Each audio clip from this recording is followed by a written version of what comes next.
सियासी मंजरनामे से आपको बताएं, मुस्लिम लीग नून की सीनियर नायब सदर मरियम नवाज ने इमरान खान की जेल भरो तहरीक के ऐलान पर सख्त तनकीद की है। उन्होंने प्रेस कॉन्फ्रेंस में कहा है कि तहरीक में सबसे पहले खुद गिरफ्तारी दो, जबान पार के बाहर से खवातीन को हटाकर खुद फ्रंट पर आओ।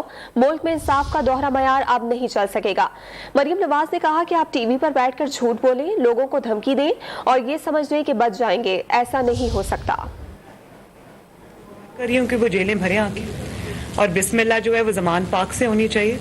पहले ज़मान पाक में जो छुप के बैठे हुए हैं और अपनी फर्स्ट लाइन ऑफ डिफेंस में ख़वातीन को रखा हुआ है, तो उनको हटाएं, उनको कहें कि नहीं, मैंने जेल भरो तहरीक का ऐलान किया है, मैं सबसे पहले मैं खुद जाऊंगा जेल भरने के लिए। पिछले 4-5 साल में जो अवाम ने दोहरा मेयार देखा है कि एक मेयार जो है वो नवाज शरीफ साहब और मुस्लिम लीग नून के लिए, और एक मेयार जो था वो लाडलों के लिए था। इंसाफ का मेयार एक नहीं होगा तब तक ये मुल्क आगे नहीं बढ़ेगा। आप जराइम करें, आप नेशनल टेलीविजन पे आके, मीडिया पे आकर खुलेआम लोगों को धमकियां दें, उनके खानदानों को डराएं धमकाएं और आप साफ बच के निकल जाएं, ये नहीं होगा।